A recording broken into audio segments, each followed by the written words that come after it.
Hello ನಮಸ್ಕಾರ, ನೀವು ನೋಡ್ತಾ ಇದ್ದೀರಾ ಇಂಡಿಯಾ ಫಸ್ಟ್. ನಾನು ರಕ್ಷತ್ ಶೆಟ್ಟಿ. ಈಗ ಹೆಡ್ಲೈನ್ಸ್. ನಾಡು ನುಡಿ ಪರ ಹೋರಾಟಕ್ಕಿಳಿದ ಕೈಗಳಿಗೆ ಕಾನೂನಿನ ಕೋಳ ಬಿದ್ದಿದೆ. ಕರವೇ ಅಧ್ಯಕ್ಷ ನಾರಾಯಣಗೌಡರು ಪರಪ್ಪನ ಅಗ್ರಹಾರ ಸೇರಿದ್ದಾರೆ. ಇದೇ ಕಿಚ್ಚಲ್ಲಿ ಕೆಲ ಕಿಡಿಗೇಡಿಗಳು ಬೆಂಗಳೂರಿಗೆ ಮಸಿ ಬಳಿಯೋ ಕೆಲಸಕ್ಕೆ ನಿಂತಿದ್ದಾರೆ. ಇನ್ನೊಂದು ಕಡೆ ಕನ್ನಡ ಪರ ಸಿಎಂ ಸಿದ್ದರಾಮಯ್ಯ ಗಟ್ಟಿಯಾಗಿ ಗರ್ಜಿಸಿದ್ದಾರೆ.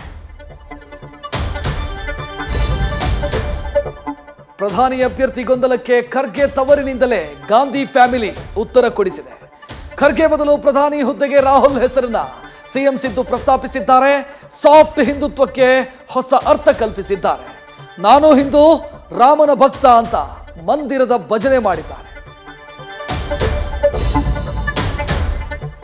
ವಿಕಸಿತ ಭಾರತ ಅಂತ ಕ್ಯಾಂಪೇನ್ ಹೊರ ನಡೆಸ್ತಾ ಇರುವಂತ ಬಿಜೆಪಿ ರಾಜ್ಯದತ್ತ ಗಮನವೇ ಕೊಟ್ಟಂತಿಲ್ಲ.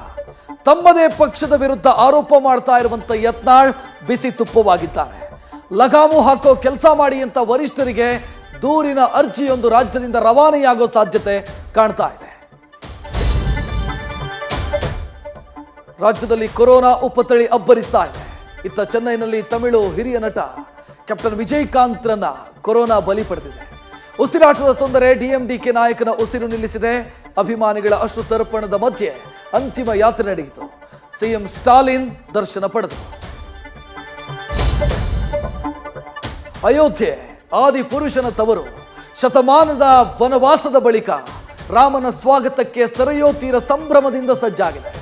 3 ರಾಜ್ಯಗಳ ಕಲ್ಲುಗಳಿಂದ ನಿರ್ಮಾಣ ಆಗ್ತಾ ಇರೋ ಮಂದಿರದ ವಿನ್ಯಾಸ ವಿಶೇಷತೆ ಬಗ್ಗೆ ನ್ಯೂಸ್ ಫಸ್ಟ್ನ ಗ್ರೌಂಡ್ ರಿಪೋರ್ಟ್ನಲ್ಲಿ ಎಕ್ಸ್ಕ್ಲೂಸಿವ್ ಮಾಹಿತಿ ಸಿಗಲಿದೆ.